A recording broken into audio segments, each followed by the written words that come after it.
Our Bill Burton, Executive Vice President and Managing Director at Global Strategy Group, co-founder of Priorities USA and former Deputy Press Secretary at the Obama White House, Democratic Congresswoman Barbara Lee of California, and Senator Sherrod Brown, Democrat from Ohio. Patrick Gaspard is still here. It's wonderful to have you here at the table. Really a pleasure. Our segment producer, Allison Koch, chose those two sound bites, and I think you don't want to make too much out of it. It's just two speeches. But there's something I think really interesting about the difference between the vision in that first bite and the vision in the second, right? The vision in the first bite is that discord, conflict are kind of problems about politics. They're symptoms of something dysfunctional. And in the second speech, he after 4 years that he gave on that election night, is conflict is just endemic, right? Conflict is what politics is about, and there's no getting around politics, getting around conflict. And I think, do you think that is one of the main lessons that the president and the people around the president have taken away, or you and Congress have taken away? Well, I don't think that anybody could have guessed just how intransigent Republicans were going to be when President Obama came into office. The fact that they all were against the stimulus, they all were against things that even they supported themselves. Two votes for the stimulus, just right. I just as like correction. No.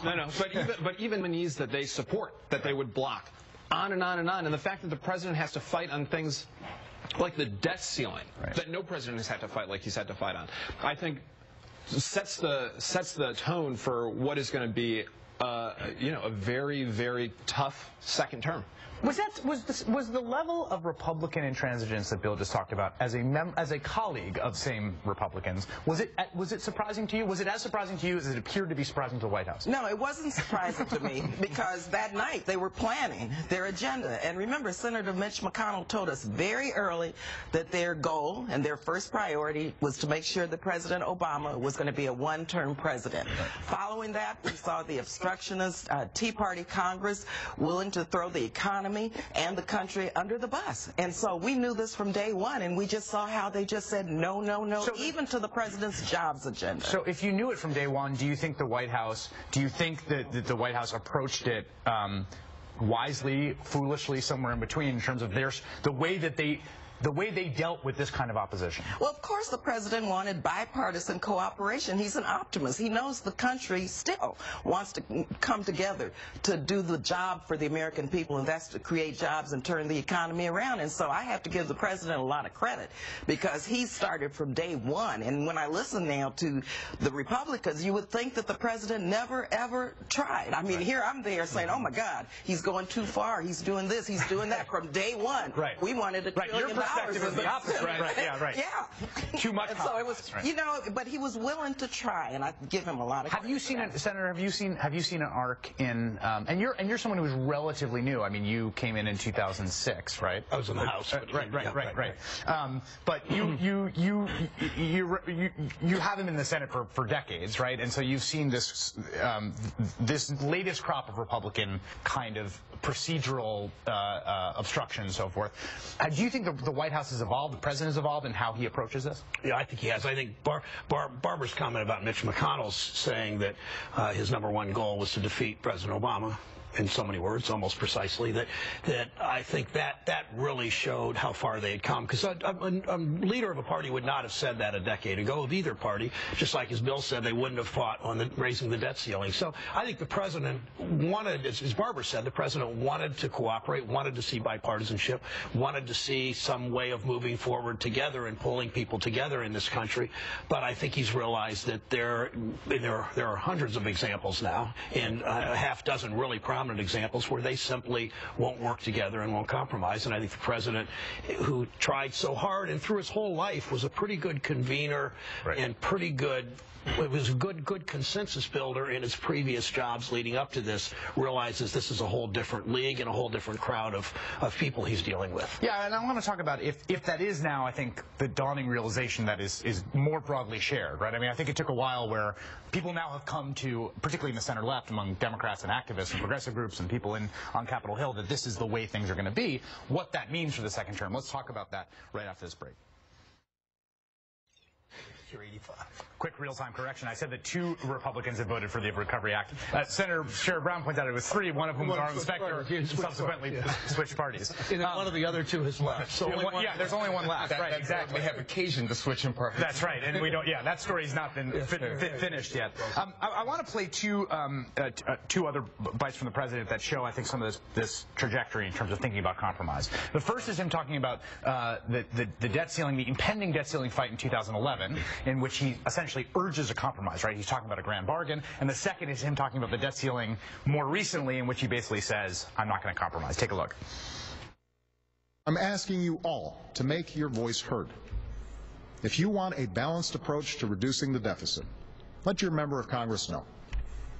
If you believe we can solve this problem through compromise, send that message. America, after all, has always been a grand experiment in compromise. One thing I will not compromise over is whether or not Congress should pay the tab for a bill they've already racked up. If Congress refuses to give the United States the ability to pay its bills on time, the consequences for the entire global economy could be catastrophic.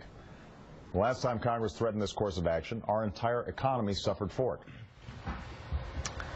All right, the trajectory of the perspective on compromise. You know, Chris, that's an entertaining contrast, but I think I have a little bit of a minority opinion here. Yeah. I think that some of this is just a bit overstated. First, in your preamble setting up this section, to assume that when the president was delivering that in 2009, that he did not understand just how difficult the road ahead would be and just how much resistance he would get from the other party, I think understates the sophistication that this man has about politics, and he knew what the moment was in 2009. I think that right now what you're seeing from this president is a clarity in his sense of what the opportunity is of the moment. He understands what we've come to, and let's be clear, when he was talking about the end to that kind of resistance, he meant a paralyzing resistance. We did get health care done. We have moved the economy forward. We've done some important things to enhance important civil rights reforms in this country as well. So the president was saying we're not going to be paralyzed by this level of opposition. We're going to move forward as a people and make meaningful change. And I think right now the clips that you're putting up show a more muscular president. But coming off of what happened in Connecticut recently, I think the president is very clear about what needs to be done to make sure we protect all of America and continue to move forward on important things. But I think the president's posture is unquestionably been more aggressive and forward-leaning towards Republican obstruction just in the last several months. Yeah, and I think that, I think the deal that was struck on the 31st, first end of the year, beginning of the year, in some ways was an affirmation that trickle-down economics doesn't work. Tax cuts for the rich don't trickle down and create the middle class and provide opportunity for people to join the middle class. You build the middle class, you build the economy from the middle class out. And I think that agreement spoke to that. And I think the president has always understood that and is going to govern with that in mind much more in the years ahead. You say that, but one of the things I think is interesting is in the history of the post-2010 elections in which he's had this Republican House to work with, right?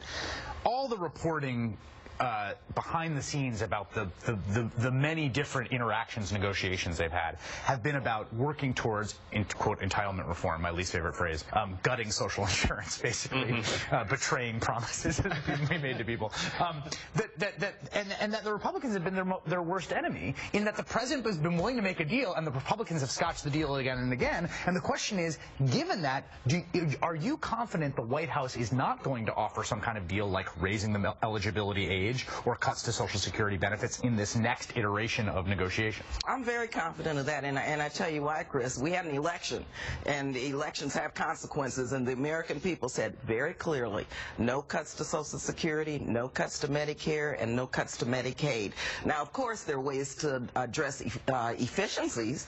We could allow for the bulk purchase of prescription drugs. There are ways you can save money, but I think the public is very clear. And, I'm confident the president is not going to go there. But, Congresswoman, we had, I remember there's a week or two there where raising the eligibility. The eligibility age on Medicare was a terrible policy idea. Again, though, members of Congress, Progressive Caucus, Black Caucus, Hispanic Caucus, Asian Pacific American Caucus, Democratic Caucus, all of us said, no way that could happen, because we know what the impacts of this could be. It was terrible. And I think building building on what she said, I think that's where the public weighs in, and that's why people that care about protecting Pell Grants and in preserving Social Security and Medicare, not playing games with the cost of living adjustment, not raising the retirement age on Medicare, the kinds of things that really matter to people's lives, that people have to weigh in, and it's great that members of Congress have spoken up, and Barb has been a leader in that.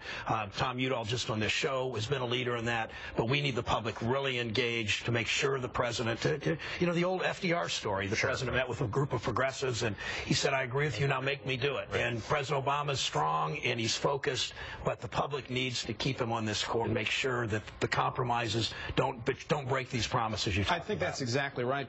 But the issue is that if you look at Washington and how broken it is, I think that there's a crisis in governance that's been that we've gotten to because of the crisis in politics. The American people themselves are divided, and there's been no price that Republicans have paid for their intransigence in Washington. And so the Republican House was reelected. If you look at even the with president, a million less votes than the Democratic members of Congress received. right, but still reelected. No, right. No, I'm saying because of redistricting. Right, exactly, exactly. But even if you look at the president's approval rating at 52% right now, a historic low for where presidents generally are when they get reelected, there isn't the same kind of political pressure on Republicans to work with the president and actually get the kind of deals that would be good for the American people that you would hope in order to get those changes. You just made this point about how Washington works, and I want to talk about that because one of the themes of that 2008 election was not just substantive legislative accomplishments, substantive governing agenda, including things around climate and the economy and healthcare, right? It was also structural changes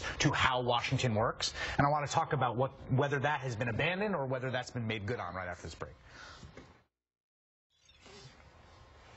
So in April of 2008, the president was campaigning, and he talked about, and this was one of the themes, I think one of the rallying cries of the first Obama campaign was about not just delivering substantive policy, but also changing the way Washington works, right? That was a part of the 2008 theme. Here he is in April 2008 making the case. We've got to change how business is done in Washington. The problem we've got in Washington has to be fixed.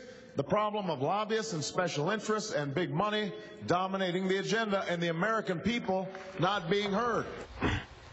And then this is the president 4 years later in September 2012 in an interview basically saying, I've learned you can't really change Washington from the inside. Take a look. One of the things I learned after 4 years is it reminded me that change doesn't come from the inside. You got to change Washington from the outside. And you change it with the help of ordinary Americans who are willing to have their voices heard. Bill, I want to talk to you about this because that big money special interest quote in the beginning, right? The idea that big money and special interest dominate. The White House explicitly, we know they negotiated with pharma. They negotiated with a lot of interests over getting the Affordable Care Act passed. You headed up an allied super PAC, a product of the Citizens United decision that the president condemned in a State of the Union, that a lot of Democrats have, you know, a decision a lot of people don't like. There's now going to be a 501c4 headed up by Jim Messina, right? This is the latest iteration of Obama for America that is going to use essentially the same structure as Karl Rove's group, right? So the question is, has the president kind of acclimated himself to essentially playing by those same rules? I love that you're about to make our friend Bill the spokesperson for big money and special interest. Yeah. Well, look, he ran. I didn't run a super PAC. Bill ran a super PAC. Don't look at me. No, it's true. You know what? It's a big problem. There is too much money in politics, and super PACs shouldn't exist. And the way 501c4s are allowed to be run is a disaster for democracy because it does drown out regular folks. And the fact that somebody like Sheldon Adelson can spend $100 million trying to influence a presidential election, well, regular folks who are supposed to have the same rights and privileges under our Constitution to impact the political system don't.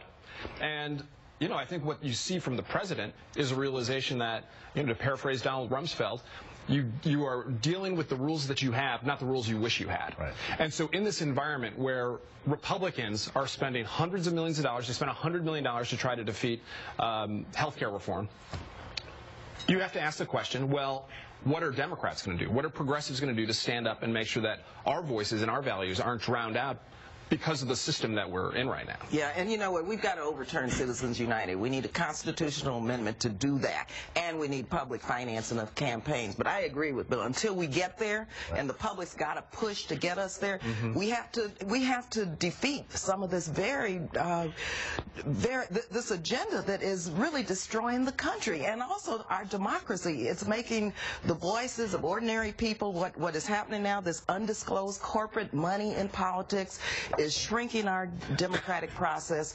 It's allowing corporations to dominate the political agenda, and the voices of the American people are being diminished. But then what are we going to do about it, Senator? I mean, you've been talking, you've been very outspoken on this. You saw a ton of outside money come into your race, a ton of outside money. I feel like what ends up happening in this issue is we talk about it and then we move on. I understand why we do it, but we talk about it and then we move on to fighting over guns or immigration, and these kind of structural procedural questions get sidelined. Well, I think there's a couple things you do. The NRA, we think, we know spent at least $700,000 in my race, outside money. That's some of the only money we can actually identify where it came from. They spent $40 million total. We in part made it an issue that it's the oil companies that are coming in, it's Wall Street coming in against me, but that's not necessarily heard by the voters you want to reach. The low information voters are likely not going to vote on that issue. But I think that's tactically what you do in a campaign. But when a number of Democrats I hear say, well, we beat this big money this year, it's not that big a deal. Thank God for Bill Burton. Yeah, well, thank God for Bill Burton, but thank God, too, that we had better candidates around the country. Look at North Dakota, look at Montana, look at Missouri. I mean, in a lot of these states, Indiana, we had better candidates. That's one of the reasons we won. We had a better presidential candidate, to be sure. That's one of the reasons we won, and it was just sort of the times. We had the auto rescue in the industrial Midwest. We had what we had done with Lilly Ledbetter, all of those issues. So I think, though, that this. So you think there's a little complacency about it? Yeah, I think there are already some complacency, and we've sort of moved on. But how we get a constitutional amendment is arduous to put it mildly. We need a change in the Supreme Court. We need to pursue a constitutional amendment, as Barbara said.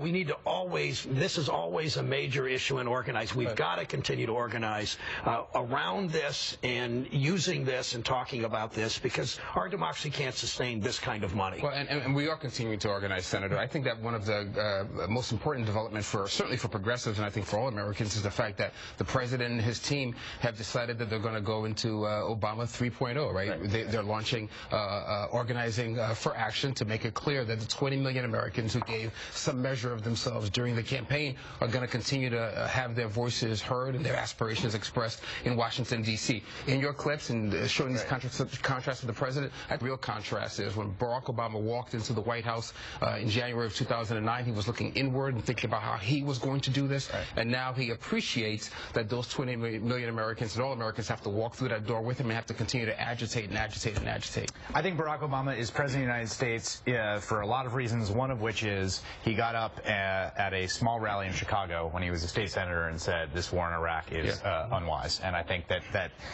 the president's arc in terms of national security policy and civil liberties is very, very interesting over the first term, and want to talk about that, especially with the only member of Congress to vote against the authorization for the use of military force just a few weeks after September 11th. Barbara Lee, right here. We'll talk about that after this break.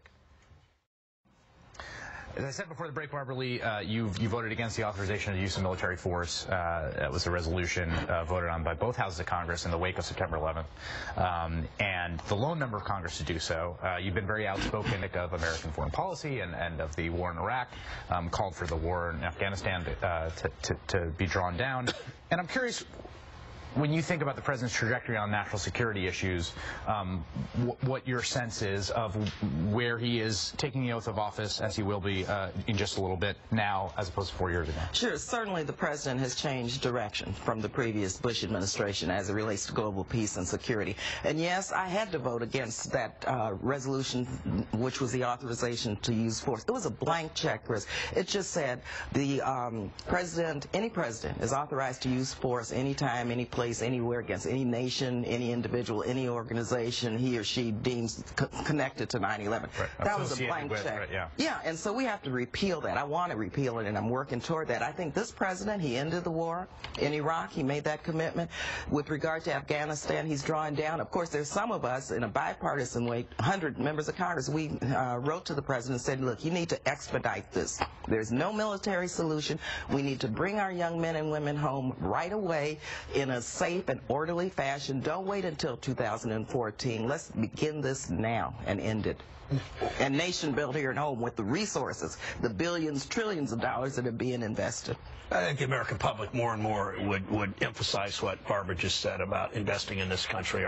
We know how woefully inadequate our infrastructure is as a nation. You know, water, sewer, highways, broadband, community colleges, all the things that we need to do better. I would give the president credit. I wanted him to wind down faster, both in Iraq and Afghanistan, than he did. There were a number of us that urged that, but he did it responsibly, and he did it generally in the right way. I think another point of what the president has done is he really took foreign policy off the table politically in this country for Democrats, which no Democratic candidate or incumbent has done. Off the table because of the broad popularity. Yeah, in turn, he had enough consensus in his policy that the Democrats couldn't be attacked as being weak on defense, which has been a problem for more than a generation. Yeah, and that allowed all of us to focus more on domestic issues. That's a good thing. Right. Some of the ways he did it, sometimes I don't always agree with, but I think the success measured that way is pretty significant. Well, I mean, I've been someone who's on this program quite critical of the national security policy of this administration. I should note, I mean, sometimes it gets a little glossed over.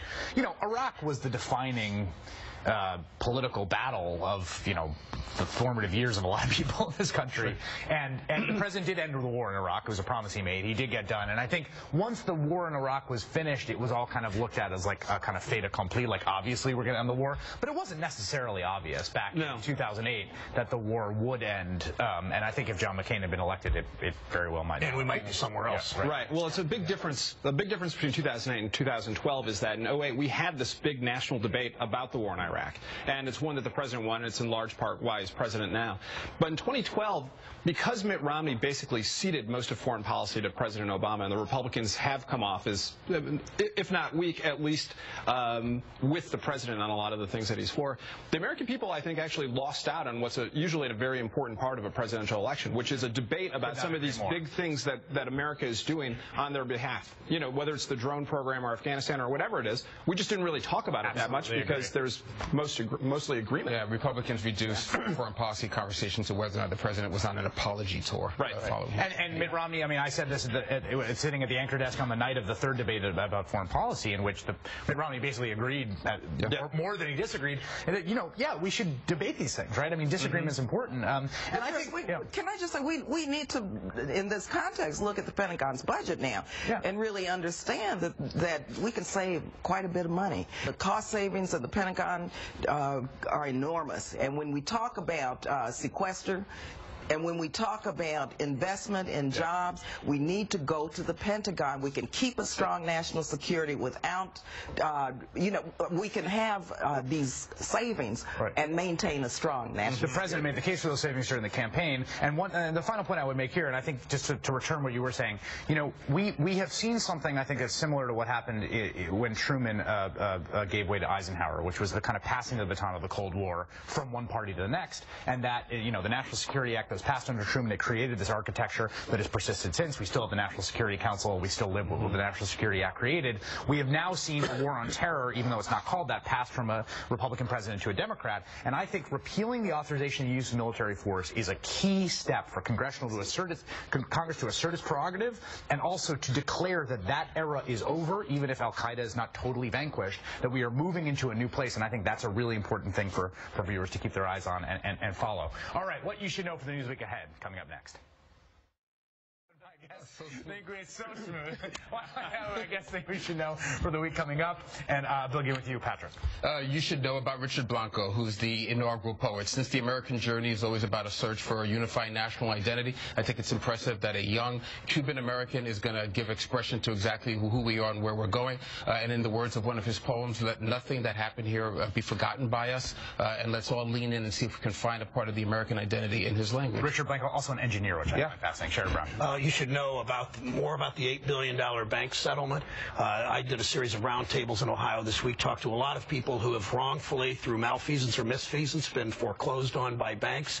There is some thought that $8 billion fees that those $8 billion the banks are paying could be deductible against their federal taxes, as were the dollars that BP paid for the cleanup.